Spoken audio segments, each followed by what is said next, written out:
बिस्मिल्लाहिर्रहमानिर्रहीम जी, अस्सलाम वालेकुम। दिस इज़ राना तजम्मुल और आप देख रहे हैं लर्निंग पॉइंट चैनल। ये हमारा डेटाबेस मैनेजमेंट सिस्टम का 45वां लेक्चर है और आज के लेक्चर में हम डेटाबेस अनोमलीज़ को डिस्कस करेंगे, जो कि एक डेटाबेस का मोस्ट इम्पोर्टेंट टॉपिक है एग्ज़ाम पॉइंट ऑफ व्यू से भी, और वैसे भी ये एक बहुत इम्पोर्टेंट टॉपिक है। अगर हम टाइप्स की बात करते हैं एनोमलीज़ की, तो हमारे पास 3 टाइप्स हैं एनोमलीज़ की, जिसमें हमारे पास इंसर्शन एनोमली है, डिलीशन एनोमली है एंड मॉडिफिकेशन एनोमली है। ठीक है, लेक्चर को स्टार्ट करने से पहले मैं आपका कॉन्सेप्ट थोड़ा सा बिल्ड करना चाहता हूँ कि हम इस लेक्चर को क्यों पढ़ रहे हैं। बेसिकली हमारे पास जो एनोमलीज़ का टॉपिक है ये नॉर्मलाइजेशन से पहले मोस्टली पढ़ा जाता है, और हम भी नॉर्मलाइजेशन से पहले जो एनोमलीज़ को डिस्कस कर रहे हैं। नॉर्मलाइजेशन में क्या होता है कि हमें एक स्कीमा दिया जाता है जिसको आप टेबल कहते हैं, वो हमें एक गिवन होता है और उसमें बल्कि इंफॉर्मेशन आपको दी हुई होती है। ठीक है, तो जब भी आप किसी स्कीमा को देखते हैं या टेबल को देखते हैं तो आप ये चेक करते हैं कि आया कि हमें जो टेबल गिवन है वो नॉर्मलाइज्ड है या नहीं। मीन्स दैट उसमें रिडंडेंट इंफॉर्मेशन अवेलेबल है या नहीं। अगर रिडंडेंट इंफॉर्मेशन एक टेबल में अवेलेबल रहती है तो वो टेबल हमारे पास नॉर्मलाइज्ड नहीं होता। ठीक है, और उसको अगर हमारे पास एक टेबल नॉर्मलाइज्ड नहीं है तो दैट मीन उसमें क्या मौजूद है, हमारे पास एनोमलीज मौजूद हैं। ठीक है, मतलब कि एरर्स अवेलेबल हैं। अगर आप बात करें प्रोग्रामिंग की, अगर कोई प्रोग्रामिंग में बग्स आते हैं तो उसको हम एरर्स कहते हैं। ठीक है, और अगर डेटाबेस में कुछ बग्स आते हैं तो उनको हम क्या कहते हैं, एनोमलीज। अब डेटाबेस में कितनी टाइप की एनोमलीज आती हैं, मतलब कि जब भी हम एक इंफॉर्मेशन को किसी डेटाबेस में स्टोर करते हैं तो जैसा कि अभी अभी हमने देखा, इंसर्शन, डिलीशन और मॉडिफिकेशन, ये 3 तरह की हमारे पास एनोमलीज अवेलेबल रहती हैं। सो इसलिए हम इन एनोमलीज को डिस्कस कर रहे हैं ताकि हमें देख के पता चल जाए कि एक टेबल में हमारे पास वो नॉर्मलाइज नहीं है तो उसमें कौन कौन सी अनोमलीज मौजूद हैं और किस तरह हमें उसको हैंडल करना है ताकि हम करेक्टली अपने डेटा को टेबल्स में या डेटाबेस में उसको स्टोर कर सकें। सो अब हम मूव करते हैं एनोमलीज पे कि एनोमलीज एक्चुअली क्या होती हैं। मैंने जैसे कि थोड़ा सा आपको बता दिया कि एनोमलीज बेसिकली तो हमारे पास एरर्स होते हैं जो कि वाइल जब हम एक इंफॉर्मेशन को एंटर करते हैं डेटाबेस में तब अकर होते हैं। सो फॉर्मली हम डेफिनेशन की तरफ मूव करते हैं। Database anomalies are the problems, जैसे कि मैंने कहा कि ये एरर्स होते हैं, प्रॉब्लम्स होते हैं in relations that occur due to redundancy in the relation. जब भी रिलेशन में रिडंडेंसी आती है तो तब ये हमारे पास एनोमलीज की वजह से आती हैं। ठीक है, इन एनोमलीज की वजह, these anomalies affect the process of inserting, deleting and modifying data in the relation. ये एनोमलीज तब इफेक्ट करती हैं जब भी हम डिलीट, इंसर्शन, डिलीशन और मॉडिफिकेशन का प्रोसेस परफॉर्म कर रहे होते हैं। मैं आपको 1 बाय 1 एग्जांपल के साथ समझाऊंगा कि अब मैं डेटा को इंसर्ट कर रहा हूँ और मेरे पास प्रॉब्लम आ रहा है, लेकिन अभी के लिए हम एनोमलीज को रीड कर रहे हैं जिसमें आपको ये तो पता चल गया कि एनोमलीज बेसिकली एरर्स होते हैं, प्रॉब्लम्स होती हैं जो तब अकर होते हैं जब भी हम इंफॉर्मेशन एक रिलेशन में क्या करते हैं, इंसर्ट कर रहे होते हैं या डिलीट कर रहे होते हैं या मॉडिफाई कर रहे हैं। Some important data may be lost if a relation is updated that contain database anomalies. कह रहे हैं कि डेटाबेस एनोमलीज की वजह से कुछ इंपॉर्टेंट इंफॉर्मेशन लॉस्ट भी हो सकती है जब हम उसको अपडेट कर रहे होते हैं। ठीक है, it is important to remove these anomalies, इसीलिए इन एनोमलीज को रिमूव करना बहुत ज़रूरी होता है in order to perform different processing. मतलब कि डिफरेंट प्रोसेसिंग परफॉर्म करने के लिए इन एनोमलीज को रिमूव करना बहुत ज़रूरी होता है on the relation without any problem, ताकि हम किसी भी रिलेशन में कोई भी प्रोसेस को परफॉर्म करें तो हम प्रॉब्लम के बगैर उसको परफॉर्म कर सकें अगर हम इन एनोमलीज को टैकल कर लेंगे। तो इन शॉर्ट एनोमलीज हमारे पास एरर्स होते हैं जो कि हमारे पास जब हम डेटा इंसर्ट, डिलीट और मॉडिफाई करते हैं तो अकर होते हैं। ठीक है, अब हम देखते हैं types insertion anomaly, deletion and modification anomaly. अब इंसर्शन एनोमली क्या होता है? इंसर्शन एनोमली जैसा कि यहाँ पे लिखा हुआ है वाइल हम डेटा एंटर करते हैं तो इंसर्शन अनोमली, जब हम डेटाबेस में डेटा एंटर करते हैं तो इंसर्ट करते हैं तो इंसर्शन अनोमली अकर होती है। The insertion anomaly occur when a new record और data is inserted in the relation. जब हम एक रिकॉर्ड को रिलेशन में एंटर कर रहे होते हैं, जो अनोमली अकर होती है उसको हम क्या कहते हैं, इंसर्शन अनोमली कहते हैं। In this anomaly, the user cannot insert a fact about an entity until he has an additional or unnecessary fact about another entity. Means that तब तक एक user डेटा को एंटर नहीं कर सकता इंसर्शन अनोमली में जब तक वो एडिशनल इंफॉर्मेशन नहीं दे देता।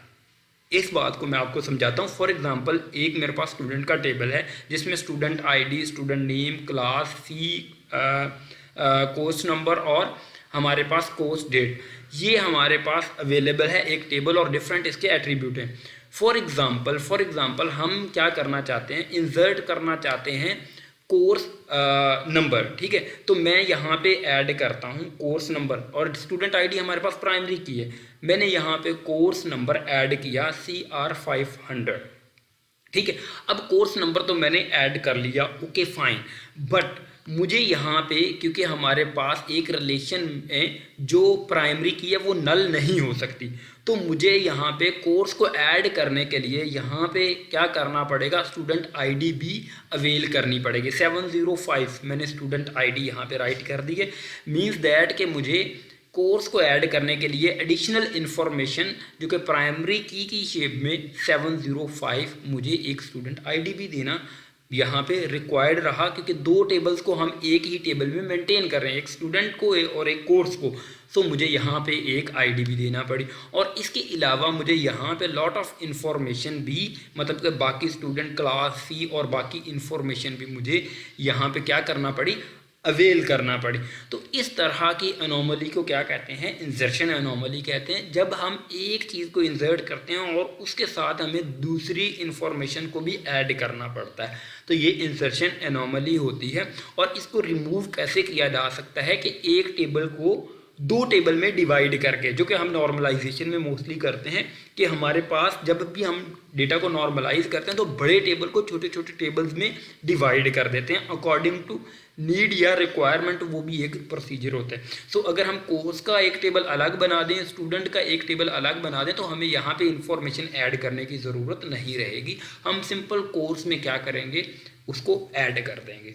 सो आई होप इंसर्शन एनोमली की समझ आ गई कि ये तब अक्कर होता है जब भी हम डेटा को इंसर्ट करते हैं। अब डिलीशन एनोमली की बात करें तो ये जैसा कि नेम सुगेस्ट कर रहा है कि while deletion of a record, जब भी हम एक रिकॉर्ड को डिलीट करते हैं तब ये अकर होते हैं। It occur when a user tries to delete a record in the relation but due to deletion anomaly the deletion of the target record automatically delete many fact about another relation. मतलब एक हम जगह से एक चीज़ को जब delete करते हैं तो वो कुछ इम्पोर्टेंट दूसरी इन्फॉर्मेशन को भी डिलीट कर देता है जो कि रिक्वायर्ड नहीं होती। तो ऐसी एनोमली को क्या कहते हैं, डिलीशन एनोमली कहते हैं, ठीक है। फॉर एग्जांपल हमारे पास ये एक टेबल है सेम स्टूडेंट का, हमने कहा कि हम ये स्टूडेंट की आईडी को डिलीट करना चाहते हैं, स्टूडेंट की इन्फॉर्मेशन को, ठीक है। तो साथ ही ये क्या करेगा, कोर्स की इन्फॉर्मेशन को भी क्या कर देगा, डिलीट कर देगा, जो कि यहाँ पे रिक्वायर्ड नहीं थी। मतलब एक मतलब के जो एंटिटी के साथ साथ ये दूसरी रिलेशंस में भी जो डेटा होता है, जो दूसरे रिलेशंस का भी डेटा होता है, उसको भी इफेक्ट करता है। जैसे कि एक स्टूडेंट आईडी एक अलग रिलेशन है और कोर्स नंबर, कोर्स का एक अलग रिलेशन एक्चुअली होना चाहिए था, तो ताकि इस एनोमली से हम बच सकें कि स्टूडेंट का जब रिकॉर्ड हम ये जो स्टूडेंट आईडी को जब डिलीट करें तो कोर्स डिलीट ना हो। अगर दो अलग अलग टेबल होते तो ये काम ना होता। ये भी डेटाबेस की एक एनोमली है। हम बेसिकली जो हमारे पास नॉर्मलाइजेशन का प्रोसेस होता है उसमें यही करते हैं कि हम इनको दो टेबल्स में डिवाइड कर देते हैं। आई होप आपको डिलीशन एनोमली की भी समझ आ गई होगी। अगर हम मॉडिफिकेशन एनोमली की बात करें तो ये भी एक इम्पॉर्टेंट एनोमली है जो कि मोस्टली अकर होती है। It occur when a user tries to update a record in the relation. कहता है ये एनोमली तब अकर होती है जब एक हम रिकॉर्ड को अपडेट करते हैं, ठीक है, due to a modification anomaly, the modification in the value of a specific attribute require modification in all attribute in which that value occurs। अब देखिए हमारे पास ये क्या कह रहा है, मैं सिंपल से आपको समझाता हूँ। एक स्टूडेंट है, एक एग्ज़ाम है, एक बुक है, ये हमारे पास तीन रिलेशंस हैं, ठीक है। अब नेम है स्टूडेंट का नेम स्टूडेंट टेबल में भी है, एग्ज़ाम वालों के पास भी है, बुक जो हमारे पास लाइब्रेरी है मतलब वहाँ भी अवेलेबल है अली का रिकॉर्ड, ठीक है। तो हमारे पास अगर हम यहाँ पे स्टूडेंट का नाम अली से मोहम्मद कर देते हैं, ठीक है, अपडेट कर देते हैं, तो हमें ये भी रिक्वायर्ड रहता है कि एग्ज़ाम में भी हम अपडेट करें और बुक में भी जाके अली से मोहम्मद अपडेट करें। तो जब हम ऐसी सिचुएशन होती है जब हमारे पास रिकॉर्ड मल्टीपल जगह पे पड़ा हुआ होता है, तो एक जगह पे अपडेट हो जाता है और बाकी जगह पे अपडेट नहीं होता, तो ये मॉडिफिकेशन अनोमली होती है। बेसिकली ये सारा का सारा रिकॉर्ड एक ही जगह पे होना चाहिए, लिंक होना चाहिए कि एक जगह पे अपडेट करें, सारी जगह पे ऑटोमेटिकली अपडेट हो। बट अगर ऐसा नहीं होता तो हमारे पास कौन सी एनोमली होती है, मॉडिफिकेशन एनोमली हमारे पास अकर होती है, ठीक है, जो कि पुराने हमारे सिस्टम्स में अवेलेबल था, लेकिन ये डेटाबेस में भी एनोमली होती है, इसको टैकल करना पड़ता है।